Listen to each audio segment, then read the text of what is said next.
প্রথমে আহ্বান জানাচ্ছি দলের প্রথম বিতার্কিককে, যিনি এসছেন পাবনা ক্যাডেট কলেজ থেকে, ক্যাডেট রাব্বিকে আহ্বান জানাচ্ছি। ধন্যবাদ মাননীয় সভাপতি। ছেলে আমার মস্ত মানুষ, মস্ত অফিসার, মস্ত ফ্ল্যাটের যায় না দেখা এপার ওপার, নানান রকম জিনিস আর আসবাব দামি দামি, সবচেয়ে কম দামি ছিলাম একমাত্র আমি। বিজ্ঞ প্রতিপক্ষ সন্তানের অবহেলায় বৃদ্ধাশ্রমে পড়ে থাকা এজন্য শত শত বাবা মায়ের আর্তনাদ।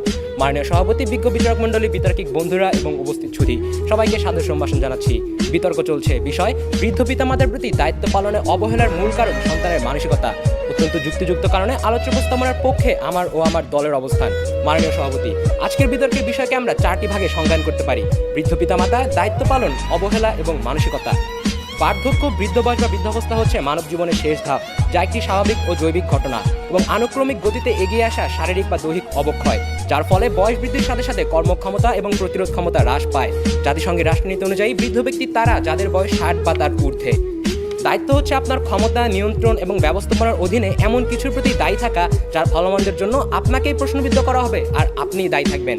ব্ল্যাকস ল ডিকশনারির মতে অবহেলা হচ্ছে যত্নের মানদণ্ড অনুশীলনে ব্যর্থতা, যা একজন যুক্তিসঙ্গত এবং বুদ্ধিমান মানুষ অনুরূপ পরিস্থিতিতে করত, অর্থাৎ প্রদত্ত পরিস্থিতিতে ইচ্ছাকৃতভাবে অসতর্কতা অবলম্বন করা। এই অবহেলা আবার 3 ধরনের: সামাজিক, আর্থিক এবং মানসিক। আর মানসিকতা হচ্ছে একজন মানুষ বা গোষ্ঠীর চিন্তাধারার উপায়, যা দ্বারা তারা ভিন্ন ভিন্ন সিদ্ধান্তে উপনীত হন।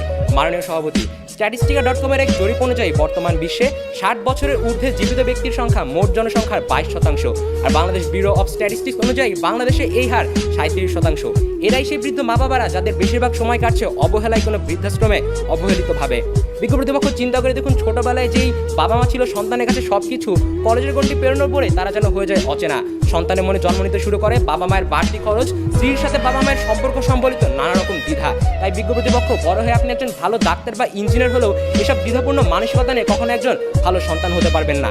মাননীয় সভাপতি, জাতির পিতা বঙ্গবন্ধু শেখ মুজিবুর রহমানের সোনার বাংলার সোনার সন্তানদের মানসিকতার চরম পরিণতির জন্যই তো বাংলাদেশ সরকার বৃদ্ধ পিতামাতার প্রতি সন্তানের দায়িত্ব পালন নিশ্চিত করতে national policy on older persons, national parents maintenance act 2013 সহ প্রমুখ আইন পাশ করেছে, যা সন্তান কর্তৃক বৃদ্ধ পিতামাতার দায়িত্ব পালন নিশ্চিত করে এবং যার অবহেলা আইনত দণ্ডনীয়। বিজ্ঞ প্রতিপক্ষ, আজ যদি সত্যিকার অর্থে সন্তানের মানসিকতার জন্য যদি মা বাবারা অবহেলিত না হতো, তবে কি প্রয়োজন ছিল সব আইন প্রণয়ন বা বৃদ্ধাশ্রম তৈরি করার? আশা করি উত্তর দিয়ে যাবেন। মাননীয় সভাপতি, প্রতিপক্ষের বক্তারা বৃদ্ধ পিতামাতার প্রতি দায়িত্ব পালনে সন্তানের মানসিকতা যে মূল কারণ, তাকে ধামাচাপা দিতে পারলেও ধামাচাপা দিতে পারবে না সেই সন্তানের প্রেয়সীকে নিয়ে ব্যয়বহুল রেস্টুরেন্টে যাওয়ার ছবি, সেই সন্তান যে কিনা বাবা মাকে বাসার বাইরে নিয়ে যেতে লজ্জাবোধ করে, তারা মাদার্স ডে পালন করে ফেসবুকে একখানা স্ট্যাটাস এবং মায়ের সাথে একখানা সেলফি আপলোড করে এবং পর মুহূর্তেই মাকে রাগত স্বরে বলে, মা যাও কাপড়গুলো ধুয়ে নিয়ে আসো। বিজ্ঞ প্রতিপক্ষ, সন্তানের এমন চরম মানসিকতার জন্যই তো 80 বছরের প্রৌঢ়া সামিরান বিবি ছেলে মেয়ের যত্নের অভাবে ঢাকার আগারগাঁয়ে সমাজসেবা অধিদপ্তরের সামনে বসে বাধ্য হয়ে ভিক্ষে করে। তথ্যসূত্র দ্য ডেইলি সান, 10 জুলাই 2018। কিন্তু প্রতিপক্ষের বক্তারা যদি মানসিকতার কঠিন বাস্তবতা থেকে মুখ সরিয়ে অন্য সব গৌণ কারণ নিয়ে আসতে চায়, তবে সম্ভবত চোখে পড়বে দারিদ্র, শহরায়ন, একক পরিবারের মতো বিষয়গুলোকে। কিন্তু বিজ্ঞ প্রতিপক্ষ, বৃদ্ধ পিতামাতার প্রতি দায়িত্ব পালনে অবহেলার ক্ষেত্রে এসব কেবল গৌণ কারণ, মূল কারণ কখনোই নয়। কেননা বাংলাদেশের দারিদ্র সীমার নিচে বসবাসকারী 21.8% মানুষ, যাদের কিনা নুন আনতে পান্তা ফুরে অবস্থা, তারা তো অবহেলার সংজ্ঞারই বাইরে।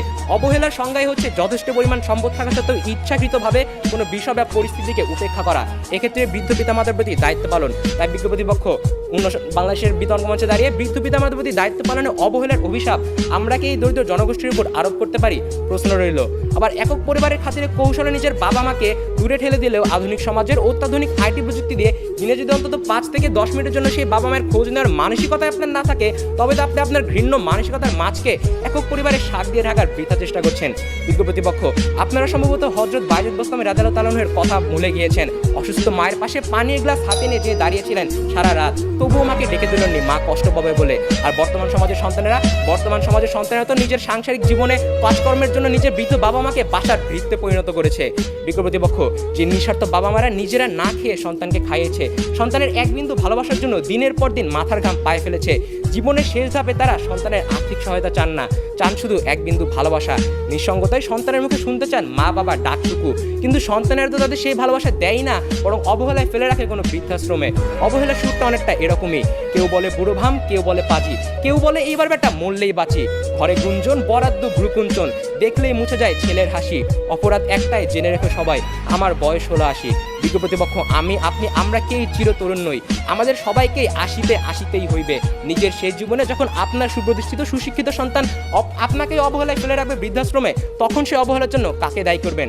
এই প্রশ্ন রেখে শেষ করছি আমার বক্তব্য। ধন্যবাদ মাননীয় সভাপতি, ধন্যবাদ সবাইকে।